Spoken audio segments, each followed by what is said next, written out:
What is up, you guys? It is Duke, and I'm here to bring you One Piece chapters 802 and 803 review.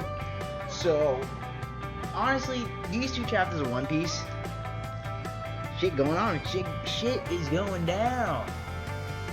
So, I'm just gonna make this quick as possible. I'm just gonna skip like the stuff. The comedy, it was just mainly the Bartho crew, from chapter 802. It was mainly with the Bartho crew, how like they're escaping a hailstorm that's the size of their heads, and how the Bartho crew is trying to figure out. They're calling freaking grandma and everything like that. Yo, grandma, help us and stuff like that. And grandma gives like the worst advice to do in that situation, and how like disorganized they were, and the only reason why they've made it this far was because of Bartho's barrier. Because like they were never sailors or pirates to begin with, they were all just a freaking street gang. But anywho, we find out who the new warlord is, and honestly, oh yeah, and we get to see Kizaru, which is pretty nice to see Kizaru after the time skip and everything like that.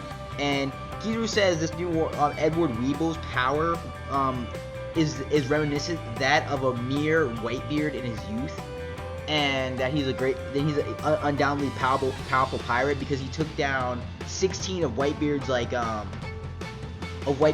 captains that served under Whitebeard, not the commanders, but the captains of their own crew that served under Whitebeard. He took down 16 of them, and he just took down the OT pirates, and Weeble annihilated an entire city, and not just the city. He killed 600 people in the process.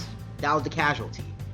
And honestly, when you see Weeble, his design is like, yo, this dude is straight up Viking, but he looks like a total retard.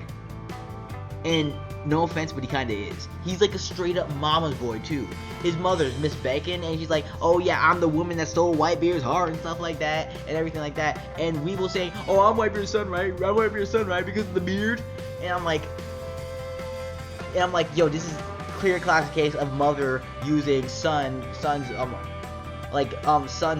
great talent to get rich quick scheme. Basically, that's what she's doing. It's a get rich quick scheme. That the mother is doing. And it's obvious, like, yo, if Whitebeard actually did do it with her, it's gonna raise up like a lot of what the fuck questions, because Whitebeard always wanted a family and stuff like that. That's why I don't believe. It's obvious not to believe that Weeble is Whitebeard's legitimate son, because if he was Whitebeard's legitimate son, then Whitebeard would have taken him and Beckon onto his ship. He wouldn't leave them behind, because that's his dream. He wanted a family. So Miss Beckon is just nothing but a complete manipulator. That's pretty much it. Weeble, his power is very destructive, but his brains, yo, honestly, he's stupider than Luffy. Like, he's straight up. Like, stupid, like, very dumb. I'm really not hyped for Weeble. I'm not hyped for freaking Weeble, man. I'm not fucking hyped for Weeble.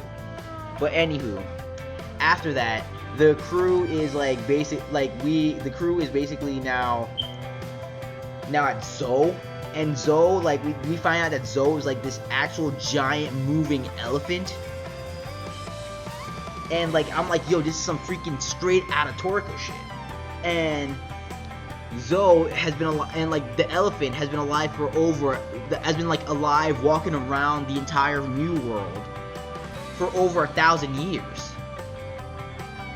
The elephant's over 1,000 years old, which means, and not only that, there's this tribe that detests human called the Minks, and the Minks, I think they were like some type of weasel, I think, but like the Minks, it was like that girl that we saw before, like during like I think it was the chapter was titled Suicide. I think it was chapter 795, I believe, titled Suicide, where we saw this girl looking watching Sanji and them from a distance, and apparently they saved the girl and stuff like that. And I guess this is where Kaido's men are invading. They're invading, or like ZOU could be one of Kaido's islands, I don't know, or Kaido's men like are just invading ZOU right now, who knows. But anywho, so like we're gonna be dealing with like a new species in general, like not just like random Zoans. Like we'll be dealing with Zoan types, Devil Fruit users like Mr. Sheepshorn and stuff like that, like Mr. Sheep's Head. I guess like there's other like because Kaido has 500 Zoans under him, so we'll be dealing with them.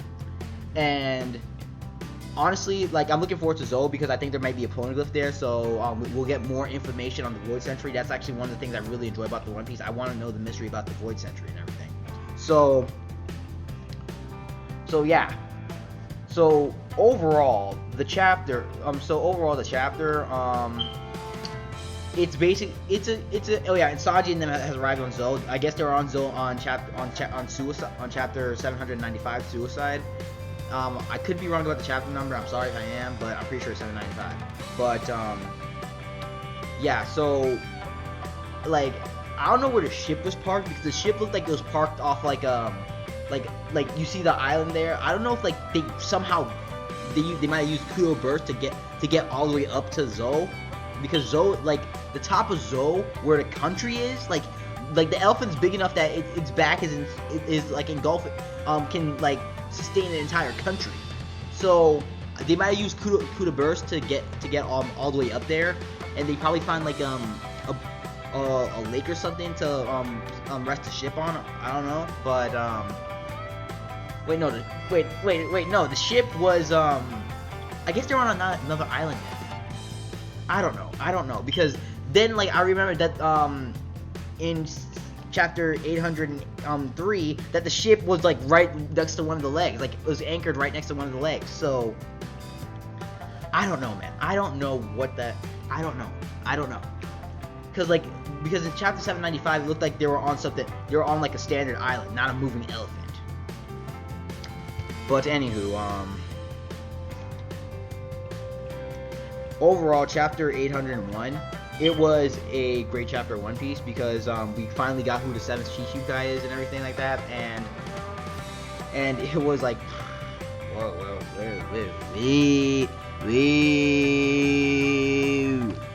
But anywho, chapter 803, oh my god. Oh yeah, and we made it to ZOU too. So chapter 803. So the crew, they got some stuff in the ship and everything like that, and Bartholomew, like, you know, they gave him the reserve, they gave him all their resources and everything, and they're like saying peace to Luffy and them. And then Kanjuro creates this dragon, and then this dragon was like poorly drawn and everything, but to Robin it looked like really cute and everything. So they begin using the dragon to like basically climb up the leg, and while they're doing that, we go off to the revolutionaries.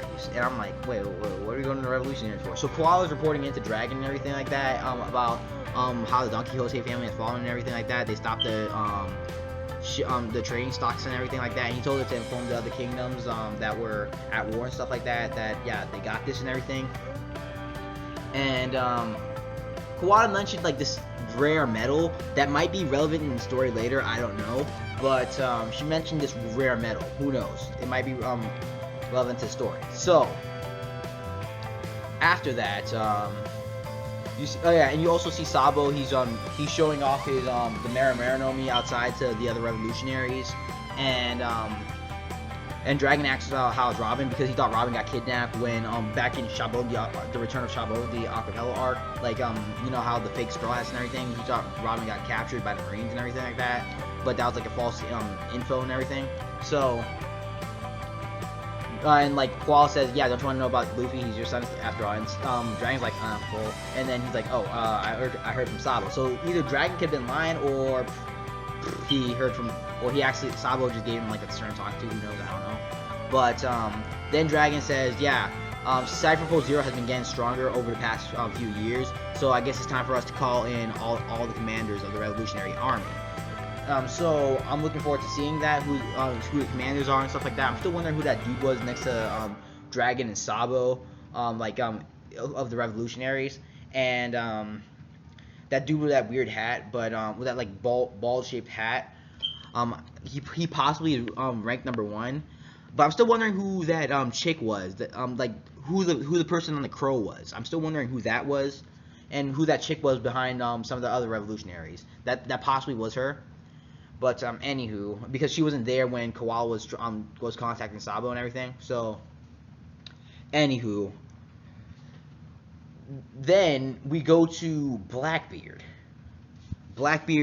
ship, and we see freaking Shiryu of the fucking Rain. He's the second fleet commander, and we see Laffy, who's the fifth fleet commander, and they're talking to Burgess and stuff like that, and they're wondering where he is and everything like that, and so they could go pick him up because they stopped by Dressrosa and everything, and they couldn't find him, and so Burgess is like, yeah, I stowed away on a certain ship and stuff like that and everything. I really don't know where I'm at, and it's all white over here and everything, and then Shiryu, who's getting annoyed and stuff like that, he's like, tell me where you are and stuff like that. And Burgess like, just follow my video card. I don't know where exactly I am, but I found it. I found the Revolutionary Army's base. Tell Teach that we could get weapons and stuff from here and stuff like that. So Burgess, he's outside the Revolutionary Army base, but this is the thing. From the look of what Burgess looked like in this chapter, he looked like he got massively fucked up. He really did. He looked like he got massively fucked up. Like after he stowed away, somebody caught him and they just started beating the shit out of him because he wasn't wearing the same clothes that he was when he was fighting Sabo, and he looked like he was severely injured. Like he just got injured and stuff like that. No, like these wounds are fresh and everything. So I don't know what's going on there. I really don't. But anywho, so they're gonna try. The Blackbeard pirates are gonna try to invade Dragon. I think Dragon, in my personal opinion, I think Dragon is one of the most powerful. Is like at least top 3 in the most powerful characters in One Piece. At least he should at least be top 3. So maybe number 2, maybe even number 1, maybe on the same level as Roger was back in the day. I don't know, but honestly, that's. But we'll get but hopefully, if Oda focuses on this, we'll get a good gist of how strong Monkey D. Dragon is. We'll get a good gist of how strong Monkey D. Dragon is. So, yeah. Then we go off to Boogie, and we see Boogie after the time skip, and he's like freaking. Like, yeah, you guys work for me and stuff like that. We can do anything we want and everything like that because I'm a Shishibukai now and everything. And, like, he's wearing, and you see his new face paint, his new, like, wicked hairdo, and his freaking, like, it looks like he has his body split and stuff like that so he can put his hands around, like, so he can make himself look sinister and everything. And you see, like, the rest of his crew members, they're and after the time skip, you see Mr. 3, you see Alvida, you see the rest, alright? So then Buggy receives a letter that Hydrogen like resigned and everything like that, and then he's like, yeah, the other 4 resigned as well. And Buggy's like, what the hell is going on? Those guys are our freaking cornerstones. They're the cornerstones of this freaking foundation. And Buggy's like, tell me, what the hell happened? Why'd they fucking resign? And they're like, dude, you really don't want to fucking know, man. You really don't want to know. And he's like, tell me. Oh shit. So Buggy, yo. After ZOU, you already know Buggy's gonna be going after Luffy. He's gonna be like going straight ahead, like fucking Mugiwara, you motherfucker. But anywho, then we head back to Luffy and the group, and they're still climbing the leg of ZOU, and honestly, like the elephant, like its upper body and everything, it's like way in the clouds. It's in the clouds, man. Like its face is passing through the freaking clouds, and Luffy and them, they, like Kanjuro and Kinemon, they say that, yeah, we have business on ZOU because our ninja friend is there on ZOU, because it was me, Kanjuro, Momonosuke, and our ninja friend who left Wano Kuni and stuff like that. So Luffy, immediately hearing the word ninja, Luffy, Usopp, Frankie, even Law and Zoro, they look behind like, yo, and you just see freaking stars everywhere, and Luffy's like fucking, oh shit, ninja. And then Robin sees something from the sky, and it's falling towards Luffy. Honestly, they're in the back of the elephant, and that could be shit, who knows, I don't know, but whatever's falling at them, it's gonna play a key role to the, it's most likely gonna play a key role to the arc, or hints at something that's gonna happen in the arc. So overall, this chapter of One Piece, we got to see Boogie, which was very enjoyable. We got to see Dragon and setting up a battle between, a possible huge battle between Burgess and Dragon. and all the 10 revolutionary commanders that come in. So overall, this chapter of One Piece, it was another great chapter. So I'll leave it at that. So that's pretty much it for this review, for this double chapter review. Tell me you guys thought. Like, comment, subscribe. I'm Duke. Have a good day.